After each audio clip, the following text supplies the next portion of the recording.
Pause. Okay. Okay. Hi. Okay. Hi, everyone. I am Faith Moore, and this is session 2 of Saving Cinderella, the class. We are getting started. Oh, hi. Hi, Rosemary. Welcome to the class / show.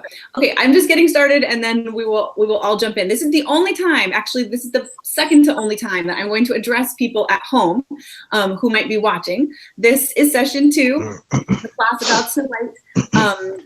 Mostly, I'm going to be talking to my fabulous students who are here with us today, and we're going to introduce them in just a second. But if you're watching at home, you can interact with each other by typing into the chat box.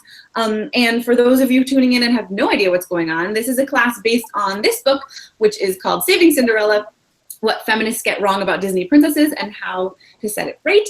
And it is by me, Faith Moore. And all the information for how to sign up for future sessions is in the description, as well as more information about the class. So that's for those of you at home.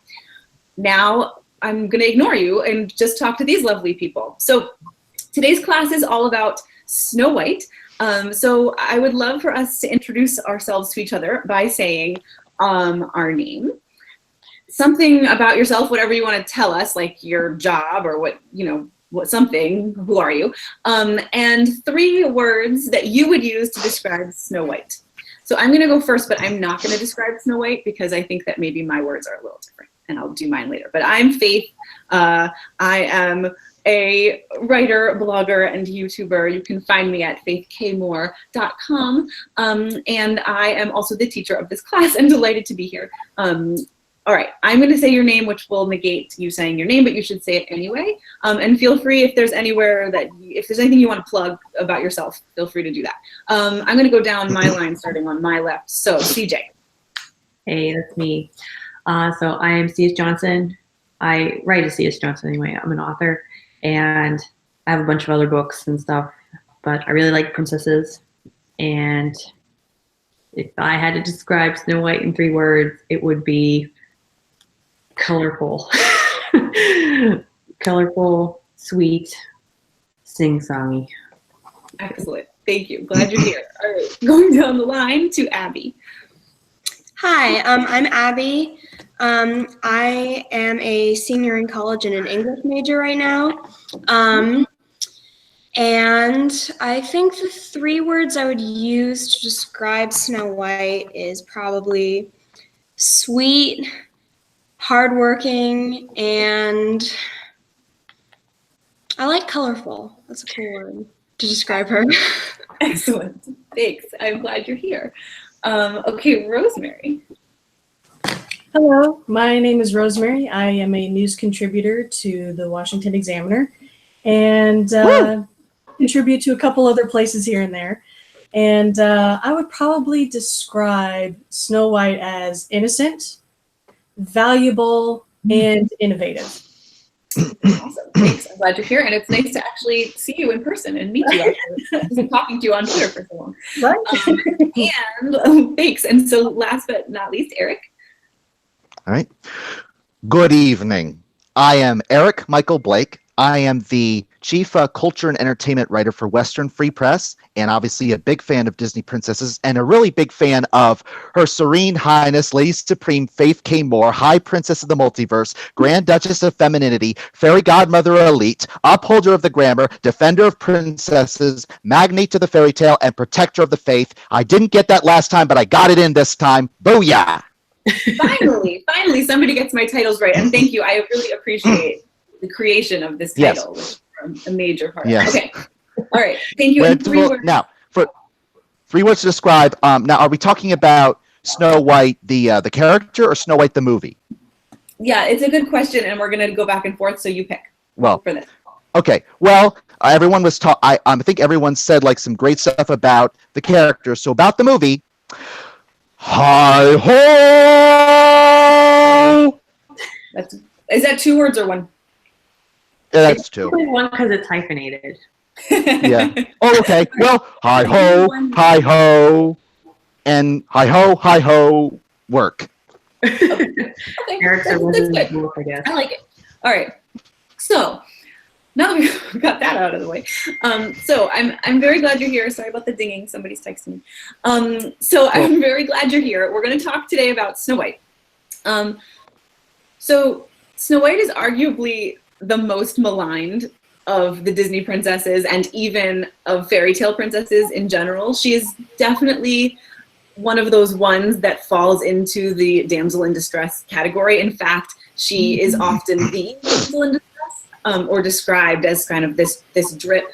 I think it was Roger Ebert that called her a drip, but a lot of other people have used similar adjectives for her, both the fairy tale version of her and the Disney version of her, and we're going to be talking about both. And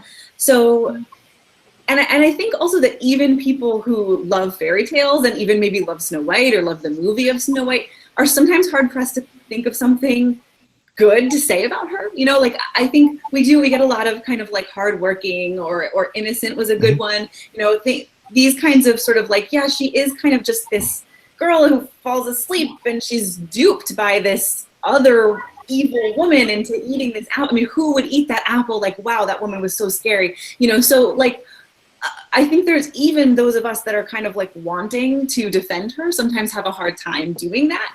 And so that's what we're going to do right now today. We're going to learn how to defend her, and we're going to learn what it is that feminists and other critics get wrong about her. So the first thing that I want to do, and I'm going to flip this, the first thing I want to do is just come up with some things that you've maybe heard about Snow White, or maybe that you believe about Snow White, that are kind of like the things that people say about her. You know, when either like when feminists kind of rag on her, or just like when you're thinking about her. We had some words, but now kind of like, what are the things that she does, or her sort of signature things? And you guys, you can raise your hand because I can see you. So if you raise your hand, I will call on you. And if that doesn't work, we'll just call it out. Rosemary. Definitely I've heard gullible. Yes. Right. Because the apple. So in the movie, she eats the apple, and then in the fairy tale, actually in the fairy tale, does anyone know what else she does? She eats an apple, but there are a couple other things that the witch tries to do to her. Do you guys know what they are? Oh yeah, CJ. Sorry. She pretends like she's sick and she's like dying and she needs water. Oh yeah, there is a version of that, right? So she says that's how she kind of like gets her to come to do what she wants. There are actually 3 ways though that she tries to kill Snow White.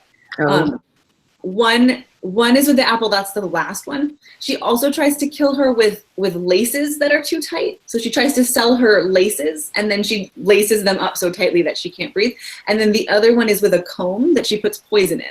So she tries to sell her a comb, and then she poisons her hair, I guess. I don't know. She poisons her, and then she dies. But then they take. So, but the first 2 times, the dwarves come home and they unlace her, and then they take the comb out, and she's fine. But then the second time, or the third time, she eats the apple, and it lodges in her throat, and they can't get it out.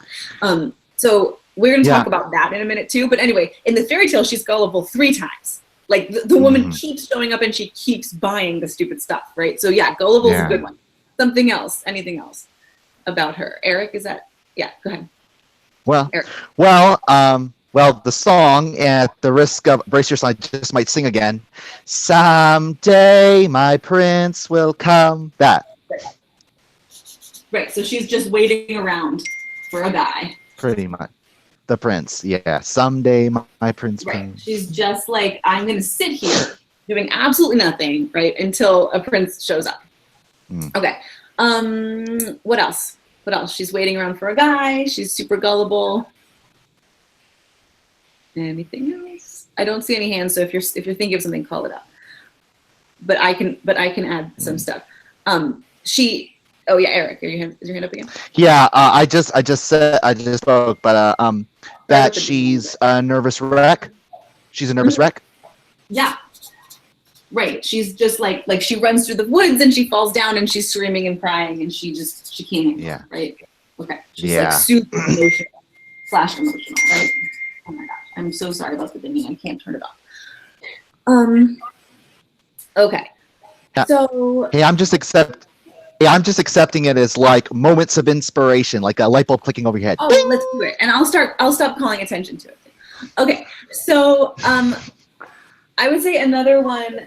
So like not just waiting around for a prince, but also like she needs men in general to save her, right? So she shows up at the dwarf's house and you know she can't do anything herself. They have to save her is another one I hear a lot. So like she needs men.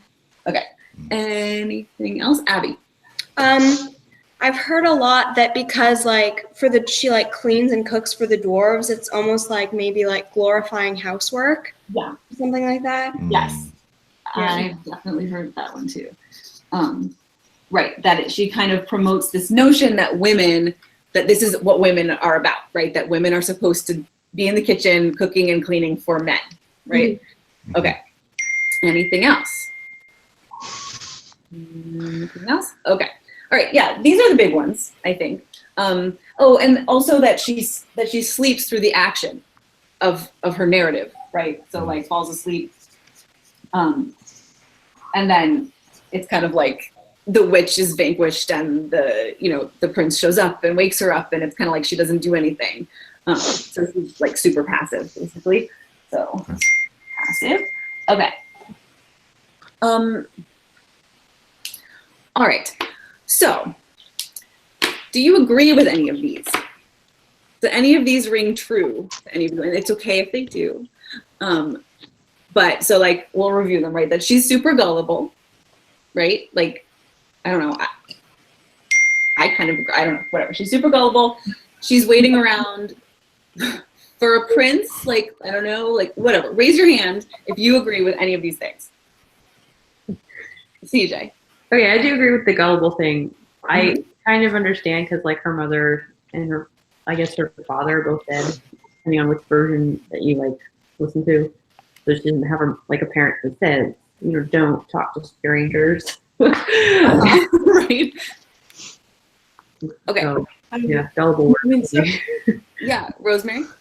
Well, some of it is just partially naive. Like again, this is a coming of age story a little bit. Mm-hmm. So definitely at the beginning of her story, there's not a lot she has experienced in the first place. So it's really, she doesn't come into her own till the end of the story. Okay. Yeah. So she maybe is gullible, but maybe there's a reason for that, because maybe right. Maybe at the beginning of the story, she's kind of, she's a kid maybe, right? So, and kids, or she's a young woman, and kids are, they don't know right from wrong. And like CJ was saying, she in particular Snow White in particular hasn't had particularly good upbringing, we're assuming, since she's being raised by an evil queen. Yeah, so definitely there's maybe a reason for her gullibility. Erik.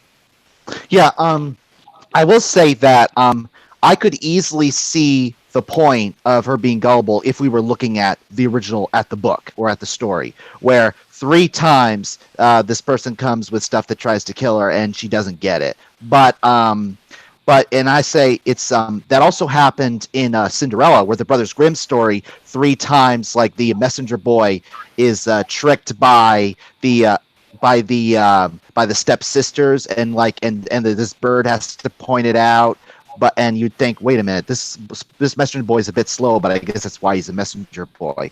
But regardless, I almost feel like Walt Disney understood that, so he made sure to take out that part of 3 times this person was fooled in order to make it more understandable. Because taking the apple as it is, you can kind of see it, because the whole the way the hag tempts or the queen tempts her, it's like it's a wishing apple. Well, that's in the universe of a Disney princess, you could see that. Yeah, no, I think that's true. Like if we're looking at it, we'll get into sort of symbolism in a minute, but if you're looking at it literally, she definitely, we wouldn't let in a scary looking old witch lady and we certainly wouldn't buy anything from her. We might let in somebody saying, I'm so thirsty, I need water, right? We might let someone in like that if we were trying to be, good, kind people. But then, if she's kind of scary, if she's super insistent that we ingest something or put something on her body that we don't that we don't know what it is. I mean, I think most of us would sort of be like, no thanks, lady. But she does do it, and she does it 3 times in the original. So yeah, I think gullible is potentially fair if we're just kind of looking at the story. I mean, what about this thing that she falls asleep through the action? Do you think? I mean, does that make her passive in the story? What are your guys' thoughts on that, Erik? Well, it's funny you should mention that, because you just know that movie that completely that movie Snow White and the Huntsman was made in response to that, where instead of her falling asleep to the action, she and the Huntsman basically lead a revolution against the Queen or something. I don't know. I've never seen it. I don't intend to. But as far as sleeping through the action, a case could be made that, look, the biting through the apple is what sets the action motion. So as the protagonist of the story, you don't have to take part in everything. You just have to be the prime mover that sets things in motion. And the protagonist and the main villain have to be the ones setting things in motion. And she does. Like, biting the apple is what kicks the rest of the climax into action. Like the dwarfs figure it out and so on, and they go on against the Queen. They fight against the Queen. Yeah, so I think you're kind of advocating for looking at it more as like what's going on in the narrative, and in the narrative there's kind of this protagonist and something happens to her and she's rescued. And I mean, I guess what I'm kind of getting at is like all of these things, like waiting around for a prince, or she needs a man, or she falls asleep and gets rescued. I mean, I guess my question maybe is, are these things sort of inherently bad things? So are these things that we need to kind of push back against because they're wrong? Or is the issue that these things are not good things? Or is the issue that we want to say that actually it's okay to need those things? Rosemary, your hand was up. Yes, some of the things in the story are completely out of her control. So I don't necessarily see how it could be her fault when it's something that her character does have to move through and does need other people's help in order to get out of it. Sure, yeah, exactly. And I think that's probably true of life, of people in real life, right? People need help, and that's okay. There are, I think what you're saying about there are things that are out of control is a good one too, because I think, a lot of times critics of fairy tales or of Disney talk about the ways in which, like, well, why didn't she just, why didn't Cinderella just leave? Or, why didn't Snow White just leave? And it's kind of like, well, where were they going to go? I mean, this was their family. This was their step family. You can just run away, and live on the street. So some of these situations are kind of out of their control, and it's what they do with it. So I think that's a good point. Does anyone else want to add to that about whether, needing to be rescued is a bad thing? Anybody want to say anything about that? Okay, CJ, go ahead. Okay, I'll say something about it, because I actually get tired of this trope about the strong female warrior doesn't need to be saved. I think it's wrong to not need to be saved. I found just, even in my own relationships, different people save me in different ways at different times. And I think it's okay to be that kind of vulnerable. Vulnerability makes you a better person. I mean, it's kind of like I kind of like that line in Pride and Prejudice when like they go through the list of women of like women traits and Lizzie says, she would be a fearsome thing to behold. It's kind of what I think. Yeah, I think that's a really good point, that what's so wrong with needing to be rescued sometimes, and that sometimes you're in a situation and that's what you need, both emotionally, right, sometimes, and physically. So being rescued is not necessarily needing to be rescued is not necessarily a bad thing. Erik, and then we're gonna move on. Yeah. And if I could link that to, it reminds me of all things Star Trek, the character of Worf. One of the most interesting things he ever said was, and this happened very early in the show, where he explained to Wesley Crusher what his greatest fear was, and he said, "It's very difficult for me to rely on anyone for anything, but especially for my life." And Wesley says, "Well, that happens to us all the time in Star. Yes, exactly. So you overcame it? No, it is still my enemy. But at the same time, he had to learn to accept. This warrior guy has to learn to accept relying on someone else for his life, and the fact that he has to do that all the time. So it's not needing to rely on someone else to save you is not a bad thing. It is a fact of life that sometimes it has to happen. Yeah, and actually what you're pointing out is that a lot of times for men, it's depicted as a strength, right? A lot of times for men, this notion of needing to rely on someone else or needing to be saved is often depicted as like that level of vulnerability actually is what makes them strong. But then I think when it's a woman, then it's sort of seen as less strong because, oh, maybe the woman is always depicted that way or something. So, okay. Exactly. So before we get into the symbolism, which is mostly what we're going to talk about, I want to point out that this is now specifically about the Disney version.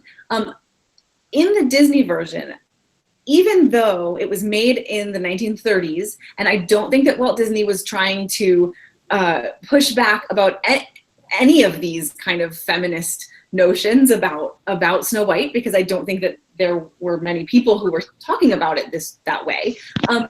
I think he infused the story with a sort of 1930s Depression era work ethic that really kind of pushes back against some of these notions. And so I'm wondering if, I'm not sure how recently you've seen the movie. And in fact, I often say that the Disney movie of Snow White is about 6 minutes of like really exciting romantic narrative, and the rest is like animals and dwarves falling all over each other. But within the actual story of the Queen and Snow White and the Prince, can anybody think of any ways that Snow White is actually empowered? Right, like that's a very sort of feminist word, right? Because we, or at least I, kind of look at a lot of things like homemaking or caretaking and those kind of things as strong pursuits. But just that sort of feminist notion of like being in charge of yourself and being independent and not needing anybody and taking charge of your own life. Is there anything that you can remember or think about from the Disney movie that Snow White does or says that would qualify as empowered? And you can raise your hand. I think I can see you guys. Erik. Okay. And this also addresses the idea of waiting around for a prince. She is a deal maker. She bargains with the dwarves to say, okay, if you let me stay here for however long I need to stay here, I'll be the cook in the house, but I'll clean this place up because it seriously needs it, and help put this thing in order constantly, and I'll help you guys out if you help me out. She's a deal maker. Donald Trump would be proud of her. Yeah, no, absolutely. And I think that's the kind of work ethic thing I was just talking about, is that there's really a moment in the movie, and it's in the fairy tale too, but it's a little bit less overt. There is this moment of Snow White kind of taking ownership and saying like, well, I have this problem, which is that I've had to run away because this crazy lady wants to kill me, and I've found a house full of slovenly men, and I have a skill. I have a marketable skill, which is cooking and cleaning, and I'm going to trade my skill for shelter, right? So that's a deal, right? It's an entrepreneurial idea, and she is the one that voices it in the movie. She says, let me stay and I will cook and clean for you. And they say, oh, okay, great. And they accept, right? So I think that sort of puts the lie to the idea that she just needs men, like that she just keeps encountering these men who are going to save her. And I think it's really, it's her actually also that saves them, in the sense that they're living in squalor. And so I think that's a really great one. That's like perfect. I would have said that. Rosemary. So one of the things I kind of wanted to bring up about even the inspiration of Snow White, the Disney version, like she's modeled after the 1930s actress Hedy Lamarr, and she fled Austria during the war, and then she actually ended up developing a lot of the technology that we use today.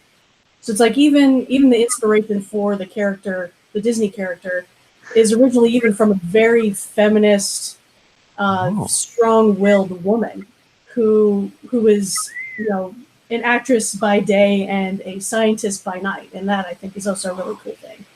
Yeah, Hedy absolutely. Lamarr. Yeah. No, I mean, that's a good point too, because it means, even though it doesn't necessarily speak to the story itself. Actually, for this one, Mike really told me about that. So. Sorry, say that again, CJ, I missed that. Oh, Mike Rowe's podcast, the way I heard it, I think one of the first ones that he does is actually about Hedy Lamarr.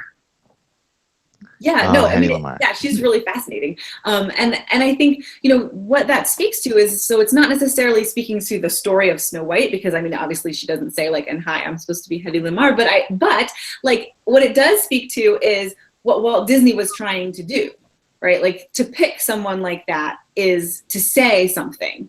And it's likely, I'm assuming that the people in the time might have recognized her, sort of depicted in that way, in a way that maybe we don't as modern audience members. But I think, you know, those kinds of things speak to what the filmmakers were trying to do. And I think that you know, Erik's point about what she ends up doing in the story is sort of those two things come together. Okay, the filmmakers were obviously trying to infuse this fairy tale with even more agency for the main character by doing these things. Yeah, I mean, any other examples of ways that Snow White kind of takes ownership of her life? CJ. Okay, so I think right at the beginning it says like she was like forced to clean the castle and do the kind of Cinderella thing, and she still finds like joy in it. She still sings her songs, and she still dreams her dreams. Like the queen was trying to like break her, and she didn't do it. So it's kind of like an internal triumph. And I think a lot of people, because movies are so visual, a lot of people do kind of tend to overlook the internal. Yeah, I think that's a really good one, because and again, the movie is really clear about this. So a lot of feminist critiques of the movie say like, oh, but she loves housework, you know, like and she just promotes. I mean, that's this kind of thing that Abby was talking about. She glorifies housework, and you know, but the movie's really clear that she actually hates it. And there's a line in one of the songs that sort of talks about how it's drudgery to her. And at the beginning of the movie, you sort of see her looking at all of the stairs that she has to wash and kind of like I have so many stairs, it's horrible. But she has this strength of will to turn it into, to sort of have a brave face. And that's the whole point of that song, Whistle While You Work. It's not like, hey, sing a happy song because we're so happy about working. It's like, we hate this so much, but we're going to sing this happy song and make the most of it, make the best of it. And that's a real kind of internal strength that I think she doesn't get credit for a lot of the time. Yeah. So yeah, I think there's a lot in there that we can go on, even if we're just kind of looking at it at face value. We can sort of put the lie to a lot of these things just by watching the movie again and sort of saying like, no, she has a lot of internal strength. She has a lot of like business acumen, and you know, she really saves herself in a lot of ways. But the thing about Snow White, and particularly the original fairy tale, and also the Disney movie, because it sticks very closely to the original fairy tale in a lot of ways, the original fairy tale is really a symbolic narrative. It's really an allegory, much more. And I know I was talking about this last week. I know some of you were there and some of you watched, but it's really, really, I think the biggest one in terms of like telling an actual coherent allegorical tale. And so what I want to do is I wrote out on this one, kind of like the main sort of narrative points in the story. And I'll go over them in a minute. And I want us to sort of tease out what's going on here and what the symbolism actually is and means. Because I think that if we can do that, we can sort of see like, all right, yeah, we can argue with critics on the surface by talking about, you know, her agency and her inner strength and all of that, and that's important. But really, when you're having a conversation about what is so important about Snow White, what you have to do is you have to get down to the symbolic stuff that's going on in the story, and you have to kind of look at what this is all about. And so I'm going to take us through it, and I'm going to see what you guys have to say. But I am going to say this is a story about puberty. Like, it's a story about a young girl on the cusp of womanhood, becoming a woman. And I mean that kind of literally, even though we're going to talk about symbolism. I literally mean her body is changing from being a girl body, and then she is experiencing menarche, right? And she is becoming a woman, right? So here are the beats that I've got here, right? It starts with an evil queen obsessed with being the fairest, right? Then Snow White suddenly becomes the fairest. So initially the queen's the fairest. Then Snow White becomes the fairest. This prompts the queen to go into a murderous rage, right? So Snow White has to flee. She runs and she enters the woods where she meets the dwarves and she cooks and cleans for them. The queen shows up trying to kill her with an apple, and in the story, in the actual fairy tale, the laces and a comb, right? And then she falls asleep. And then the prince shows up and saves the day, okay? So each one of these things is a symbolic kind of like push pin in the board, right? A symbolic beat that takes this notion of growing from girl to woman and takes us all the way there. So in this first part, what do you think is going on with this queen woman obsessed with beauty, right? So feminists think that it means that the story itself is promoting this idea of the all importance of the physical form, right? The all importance of physical beauty, right? But it's the villain talking about this. Just like in The Little Mermaid, it's Ursula going on about body language, right? So this is the villain talking about being the fairest. What do you have any thoughts about what's going on with her, CJ? I was going to ask, I know you said this is about Snow White and puberty, but can you also make the connection that maybe the queen's starting to go through menopause? Yes, absolutely. Yeah, that's exactly what's happening to the queen. I mean, going into a murderous rage against your stepdaughters, that's a really bad PMS stage. Right. Well, she's Okay. menopause because, and that's why she's obsessed with being the fairest, because she's been the fairest. She was the young girl. She was Snow White. And all this time the mirror is like, yep, you're still the fairest. Yep, you're still the fairest. And then you're not, right? And so that's her issue, right? Is that as Snow White is going through puberty, the queen is actually going through menopause. So that is actually true. And you're right, like menopause also could make you have like hormonal changes, right? But that is part of the symbolism of the story, is one woman has sort of passed her prime, and the other is just coming into it. Erik. Yeah, I'll just say this on this subject. I find it so ironic that she's obsessed with being the fair. She's obsessed with remaining young, if you will. And yet, what does she do to do her final stage of like trying to take out Snow White? She transforms herself into an ugly old hag. Right. That's right. Exactly. Is this like? Yeah, is that like her like embracing it? You know what? Heck with it. I'm going to accept that I'm older, but at least I'll take this little ditz down with me. Well, I think so. I've actually thought a lot about this because it is really strange, right? Why would this woman obsessed with being the fairest allow herself to become sort of old and decrepit and sort of and ugly, right? Why would she do that? And I actually think it's because she still sees herself as the fairest, right? That's just obsessed with that. And so she still sees herself as this beautiful young woman. And so I think she thinks that's the perfect disguise, right? Rosemary.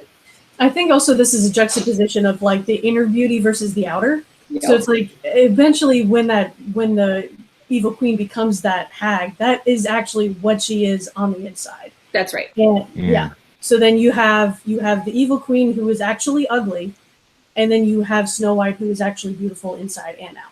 Yes, and that is it. I totally agree, and that is absolutely one of those fairy tale tropes that appears over and over and over again. Yeah. That the juxtaposition or the difference between a person's outer beauty and their inner beauty, and do they match or do they not match, and then they do and then they don't, you know, and that's a huge fairy tale idea. So I definitely think that's going on. Yeah, and in so many ways, like, doesn't that connect her in a way, the evil queen, to Dorian Gray? Like, you have a symbolic portrait, mirror, mirror on the wall, who's the fairest of them all, and here she is, like, with this vanity, like Dorian Gray, going through this life of decadence because, oh, heck with it, I'm the fairest of them all. and then reality sets in.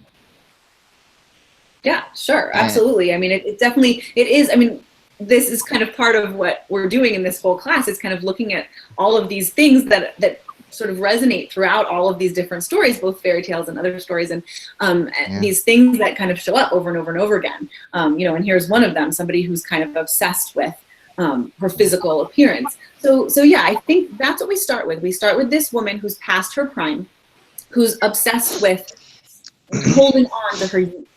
And then the next thing that happens is that Snow White becomes the fairest. The queen has been the fairest the whole time.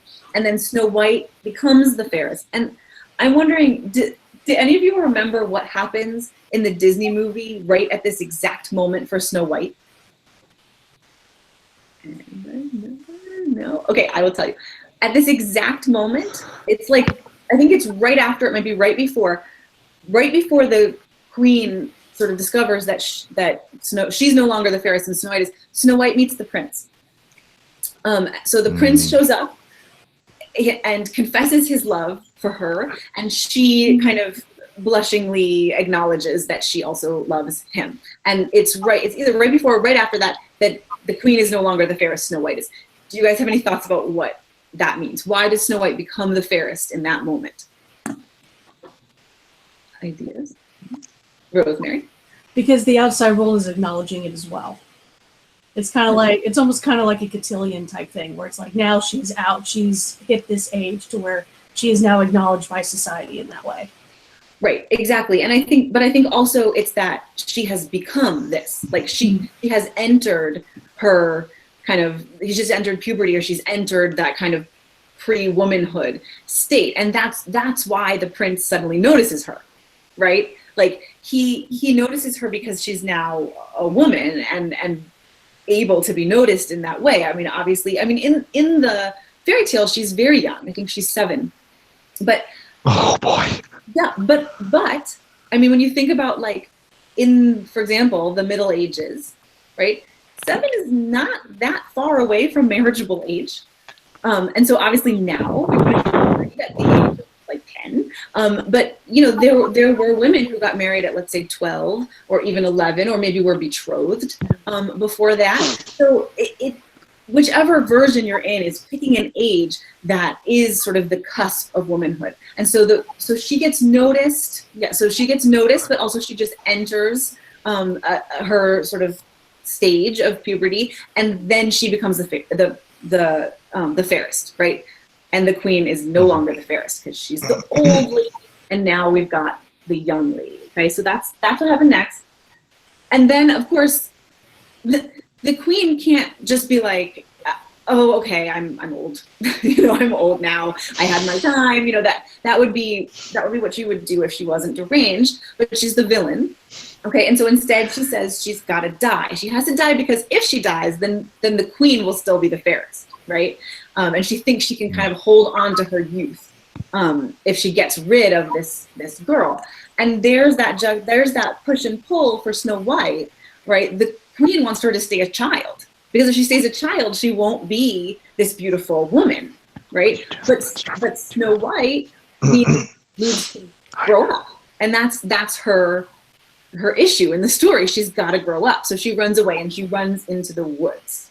Okay, so last week we talked about the woods, and we talked about the significance of the woods as a place where the protagonist goes to sort something out internally, to work through something. So do you guys have any thoughts about what it is that Snow White is trying to work out in the woods? Anybody want to raise your hand? Erik, go ahead. Erik. Well, I believe it was Jacob who brought up last time that the woods is all about the unknown, the ambiguous, the murky areas of life. In this case, she's in a situation, like, symbolically, like, you know, and literally, she's going through puberty, of course, and that's, like, for guys and girls alike, that is a bizarre situation you found yourself in, where everything's changed. And of course, like, she's fleeing from the law, she's fleeing from the queen's wrath, and she is in this situation where she's thrown into the unknown. So now she's going through these woods, and struggling to find a way through them, struggling to find a way to survive this insanity that's befallen her. Right. So, okay, good. So she's in the woods, and the woods are scary, and the woods are, the woods are dark and deep, right? They're not, you don't know what's going on, so they can represent the unknown, and she's sort of not knowing exactly what's going on with her because she's experiencing so much change. I'm thinking about also what she does in the woods, right? She finds some little men, and she keeps house for them. So if you think about that, right, she's in the woods keeping house for little men, not real men, right? Not that in real life, not that dwarves aren't real men. This is a story, right? And we're looking at symbols, right? Dwarves. So yeah, so she's taking care of some guys in a home in the woods where she works things out. Rosemary, is your hand up?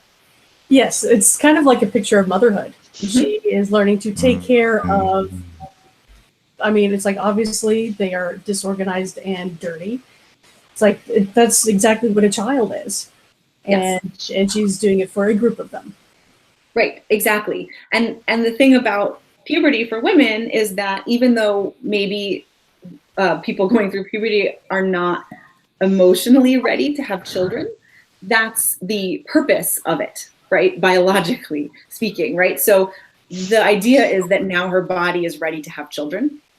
And if you think about these stories, if you think about fairy tales as moms trying to explain sort of scary things to their daughters in this case, trying to explain like what's going to happen to their bodies and how they're going to change and like what's going on, like this idea of like now your body is ready for a baby, even though you might not be ready and you probably shouldn't have one if you're 7 or 14, as she is in the Disney movie, right? But if you know your body is ready for this, and so in the woods, Snow White is working through this idea of now she's ready physically to have a child, and so she's taking care of these little people, but also because, and I always say this because, sorry feminists, you need a guy in order to have a child. The men are also men. They're like children, but they're also like practice men, right? And there is in the movie, at least, not in the fairy tale, but in the movie, there's a lot of kind of weird like romantic interplay between Snow White and particularly Grumpy, but also Dopey, where she kisses them and they're like all flustered and everything. And she's really trying to get Grumpy to like her, and she makes this pie that says Grumpy on it. So there are children, but they're also men. So she's kind of learning how to take care of people that need care, but also she's kind of learning to use her kind of femininity. So she's kind of learning how to be a woman on these sort of safe guys that aren't going to really her husband, right? Erik, go ahead. Try anything. Yeah, trying to. Well, and as you pointed out in the book right here, as you pointed out, Grumpy, it's interesting that she focuses her attention on Grumpy most of all because, as you point out, Grumpy is the most, if you will, the most macho of them all. Exactly. Like he's got the fiery temper. He's the most abrasive, if you will. He's the most aggressive. He's macho, if you will. He's the most manly. And the fact that she focuses her attention on him most of all is very telling about that. She's practicing the most on him.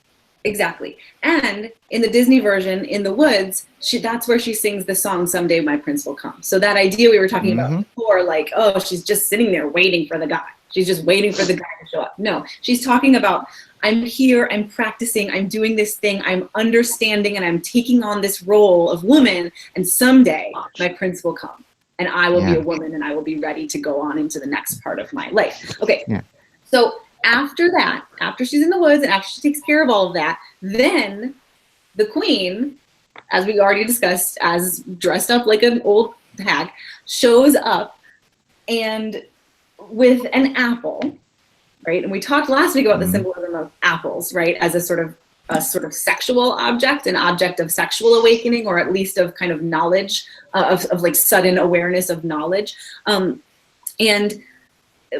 also in the stories there's lace, and it's not like lace like on a doily. It's like laces that you use to tie up the back of your dress, so you can pull them really tightly, and people did pull them really tightly to get the figure, to get a womanly figure, right? And also a comb, right? A hair comb. So do you guys have any thoughts about, so we've talked about the apple a little bit.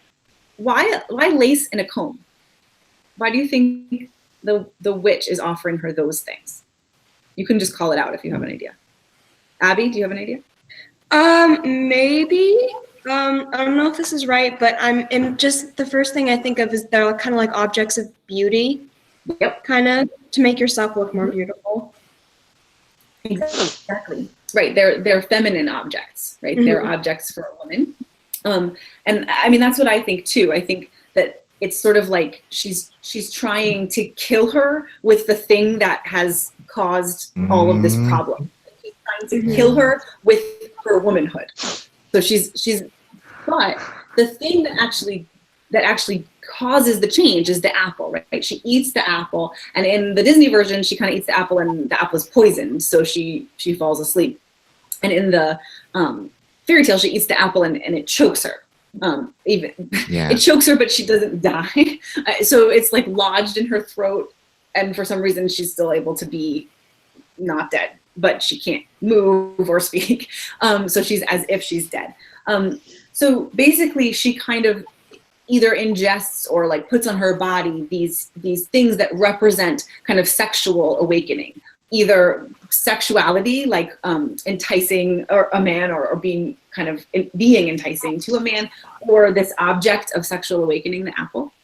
And so she falls asleep, and sleep is kind of this fairy tale symbol of change. It's kind of like the moment when you go from one thing to the next. So she falls asleep like a butterfly, like a caterpillar going into a cocoon.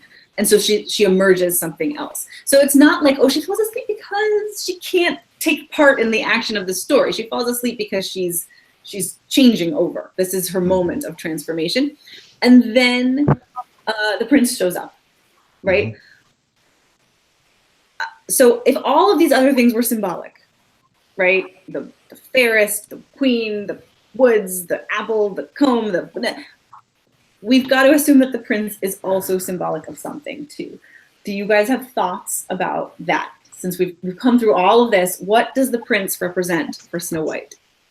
Thoughts? And you can raise your hand, maybe? Yeah, okay, Erik, are you raising your hand? Well, if no one else is raising their hand, because I don't want to know, always be the first one. I can't really tell right now. CJ, are you raising your hand? No, but I was saying probably marriage. What were you gonna say? Sorry. Oh, it's like when he comes, since he's there, it's time for marriage. Okay, yeah, time for marriage. Okay, good. Erik, yeah. Well, it's the culmination of everything that she's been through, and finally she's reached that final stage. She's crossed the finish line, if you will. It's symbolic of that. That yes, that in this true love's kiss, if you will, or love's first kiss, it's the culmination of all the changes that's happened to her. Has become a woman. She's in her element now, fully and completely.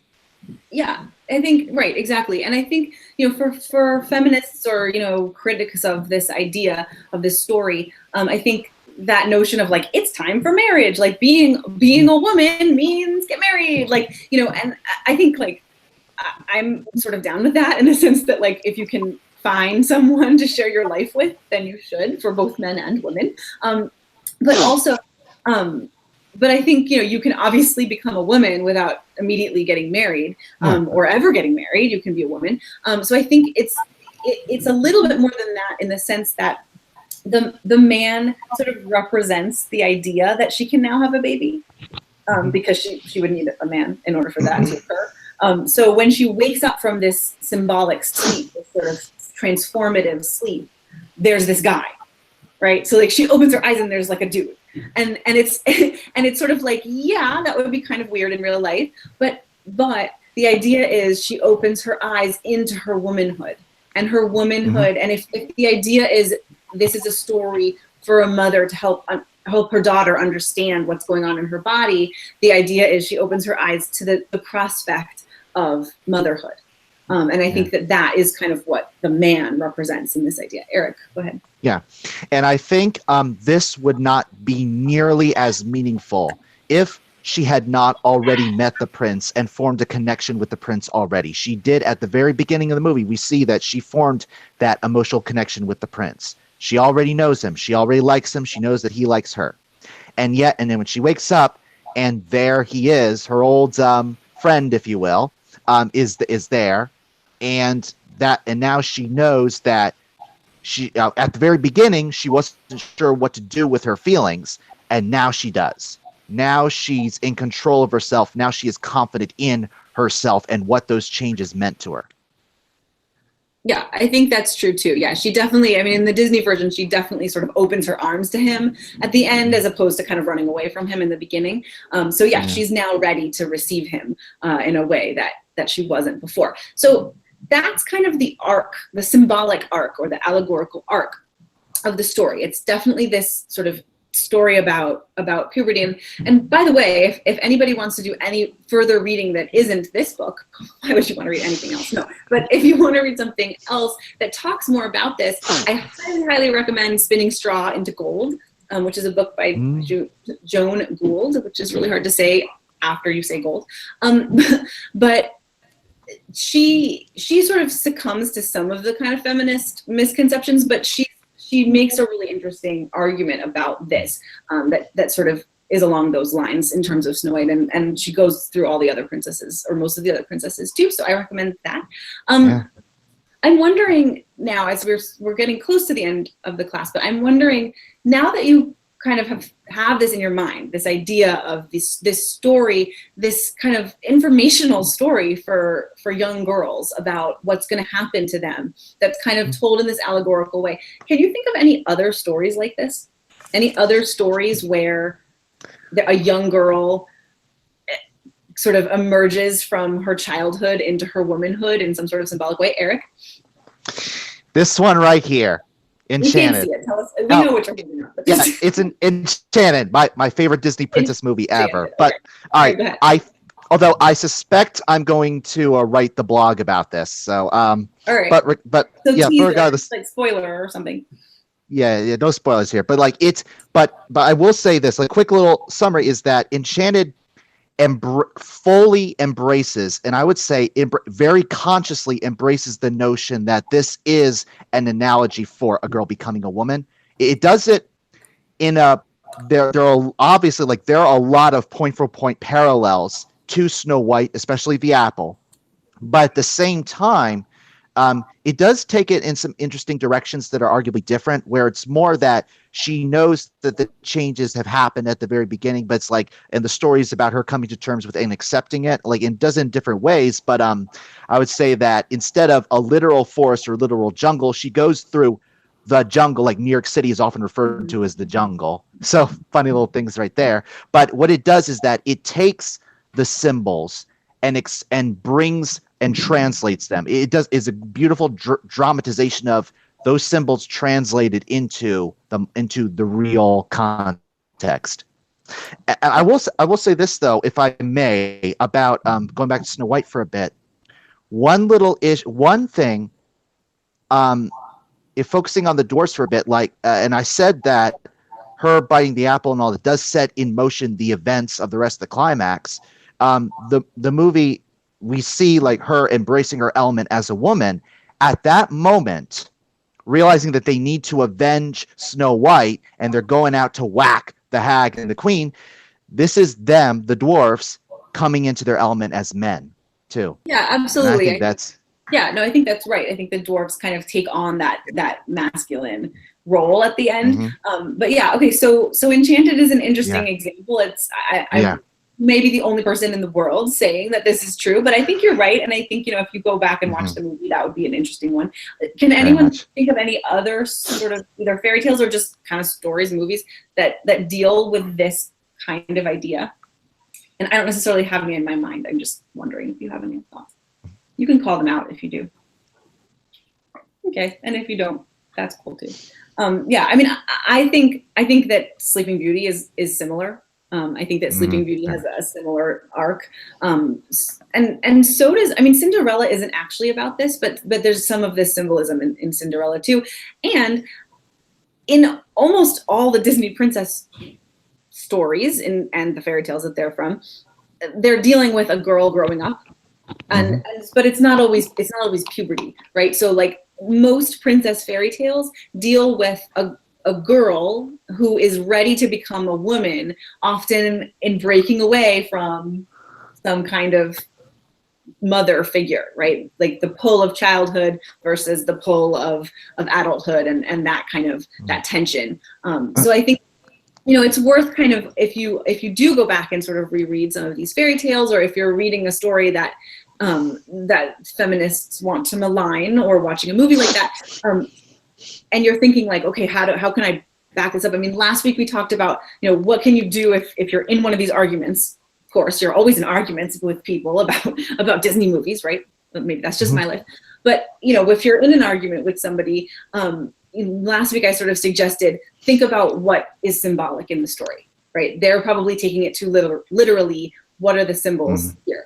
And this week I would also suggest, I would add to that, you know, think about whether or not this is one of these stories that's talking about a girl growing from girlhood to womanhood, and try to sort of fit those puzzle pieces together to build an argument for yourself.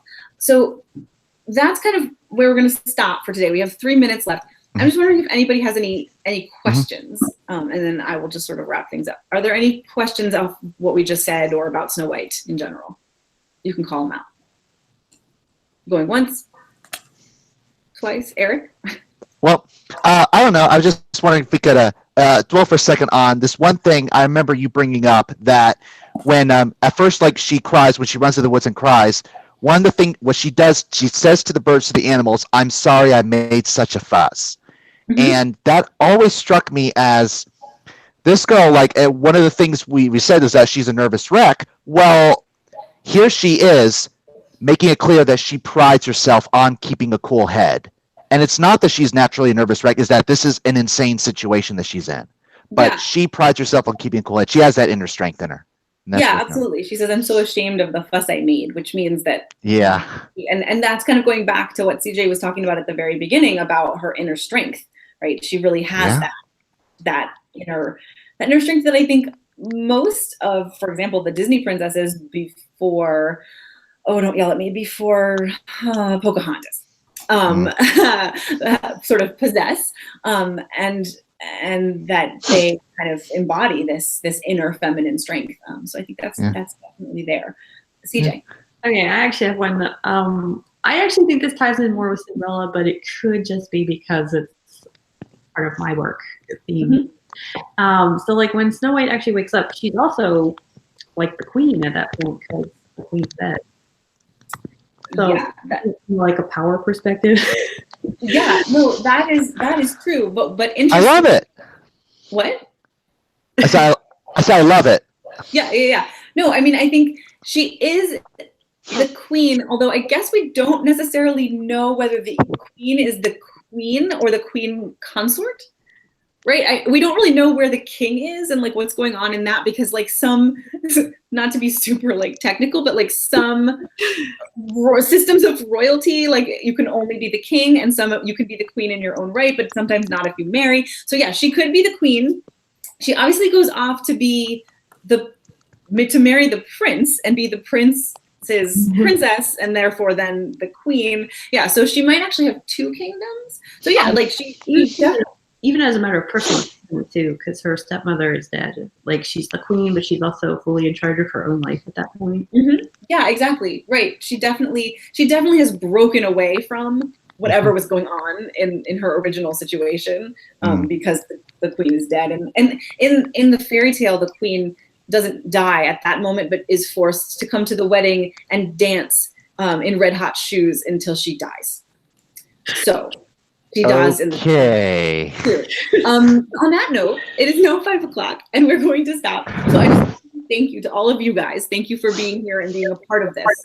Is a pleasure for me, and I hope that it is somewhat exciting and fun for you. And I will just say to everyone, this is ongoing.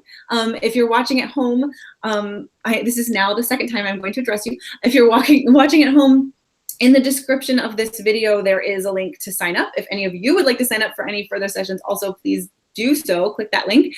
And if you are just tuning in and you're like, what the heck is this? There's also a link to some more information. There's also a link to buy my book, which is also a fun thing to do if you want to talk about Disney princesses, but I can't hear you. So if you, if you want to do that, I also am now just going to quickly plug that starting in March, CJ and I, otherwise known as CS Johnson, and I are doing Disney March Madness, and so this channel will also be offering that. The next the next Saving Cinderella class, I think, is actually not until March. Something the Cinderella one is, I think, canceled because we actually don't have anyone who wanted to learn about Cinderella, but the other ones are almost full. So we'll discuss that later. Anyway, sign up for the class if you want to join the class.